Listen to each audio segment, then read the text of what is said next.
Okay, there are two kinds of forces. And you think about the importance of forces and motion at the beginning part of your physics course. And really, you can group all of these forces into two groups, and that's the calculated force versus the constraint force, or the force of constraint. So let's just start about why do we even care about forces anyway? It starts with the momentum principle. And this is actually, we can write this two ways, momentum principle. And it says that if you look at the total force on an object, it's equal to the change in momentum with respect to time. This can also be written as a derivative, but I'm not going to really worry about that if you don't like it that way. This can also, since momentum is the product of mass and velocity when the object's going really slow, then this actually turns out to be the same as mass times acceleration. So you can think of this either way. Change momentum with time or mass times acceleration. For most cases, they're the same thing. But the important thing is that we approach it from either side. Okay, so either you know all of the forces and you can calculate the change in momentum or the acceleration, or you know something about the momentum and you can find something out about the forces. And if you think about it from that viewpoint, it's going to make it easier to solve these kind of problems. And so we have all these forces, but they can be grouped into two kinds: calculated and constrained. So let me show you some examples of some calculated forces. So here's a calculated force. This is the gravitational force on the surface of the Earth. I'm not going to go into all the details, okay? But this just says that the gravitational force is an interaction between the mass of an object and the Earth, and it's constant. But that's, of course, not the best form of gravity. If you move further away, then we have this, a more sophisticated gravitational interaction. This says the gravitational force depends on two masses, the distance between them, and this gravitational constant g. Okay. Then there is also the force between two electric charges that looks very similar. We call this the Coulomb force. You'll notice these all have an equation. Okay. Wait, there's a few more. Here's another one that you're going to see, the spring force. So this says that if you have a spring and you stretch it a distance s, then there's going to be oops, that should be a vector. There should be a spring force like this, where L is L hat is the direction of the spring. We have the air resistance force. This is more complicated. Okay, this says that as an object moves through the air, there's a force that depends on the velocity, but you can calculate it. You can calculate what that is. Even if this is a rough model, you can still calculate it. Here's another one that you won't see in this semester, but this is the Lorentz force. It's the force on a charge in an electric and magnetic field. Depends on the value of the charge and the velocity of the charge. These are all calculated forces. Okay, so that means that if I know those forces, I can calculate those forces, and from that find the change momentum or find the acceleration. Okay, so if I only have those calculated forces, I just calculate the force and find out what it does. Now we have some other, I'm really going to look at three forces of constraint. Here is the normal force. So let's just imagine that I have a block like this, and I put it on the table.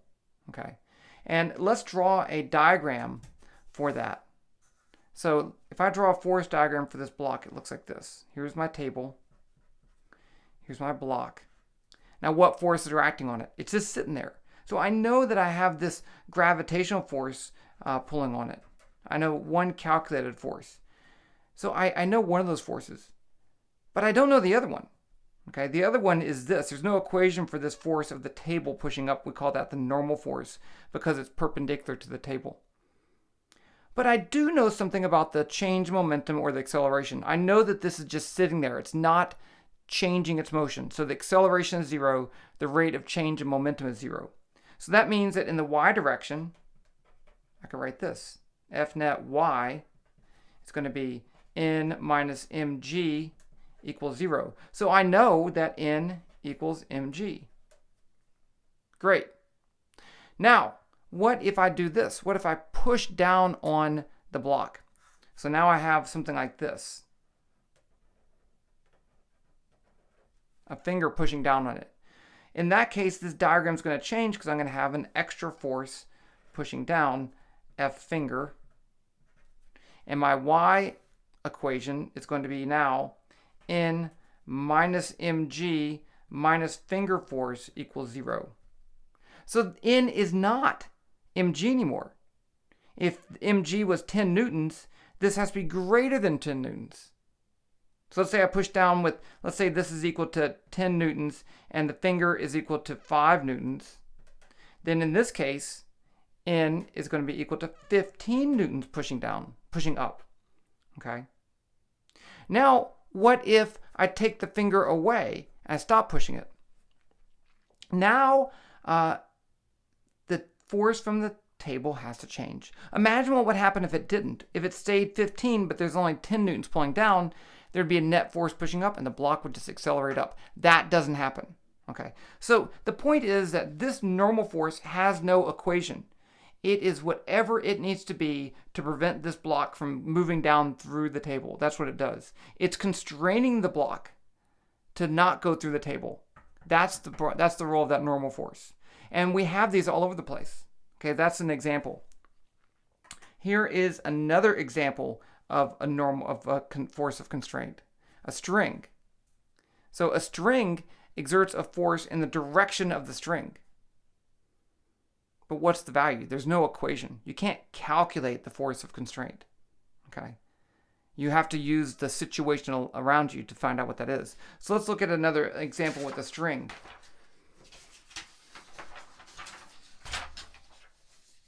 Let's say, and this is actually a really tough problem, even though it's often included in introductory physics courses. Suppose I have a mass on a string and it's allowed to swing back and forth. What's the force in that string? Well, here's the gravitational force, mg, and there's the tension, T. But what's the value? It's really hard to just say what the value of that is. I can't write an equation for that because of two things. One, these forces in the y direction do not add up to 0 because it is indeed accelerating, and it's accelerating this way too. So you really have to do something else. This is a really tough problem to solve. It's presented as a simple pendulum problem, but it is not simple at all. Okay, let's look, and let me go back to the normal force. You can see how crazy this would be. What if I have a situation like this? Here's a curved surface with a block sliding down it. Again, the normal force is that way, and the friction force is, the gravitational force is that way.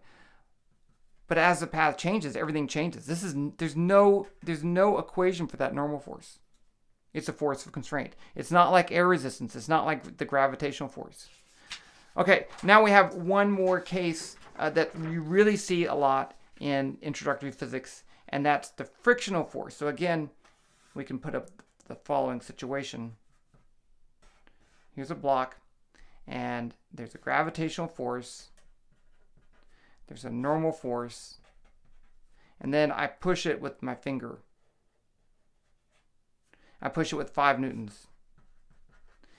If I'm pushing this block and it doesn't move with 5 newtons, then I know that I know something about the acceleration. I know the acceleration is 0. So that means that there must be a backwards pushing force, and that's the frictional force, and it has to be equal to 5 newtons. I know that because it's not accelerating.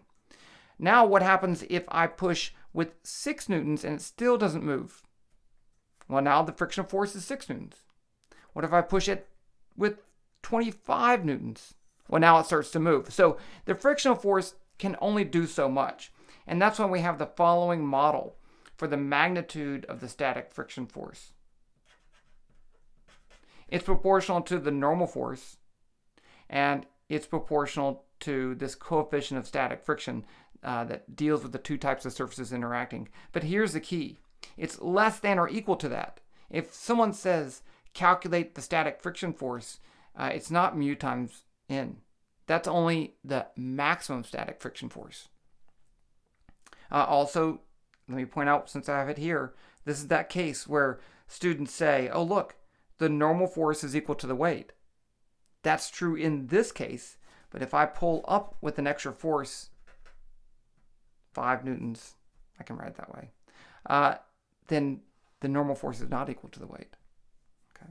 So this, even though there's an equation for friction, it's still a constraint force because that doesn't actually tell you what it is. Once I get it sliding, then I can use a different model for friction. The kinetic friction force is equal to the coefficient of kinetic friction times the normal force. And this just doesn't change, it's constant in this model.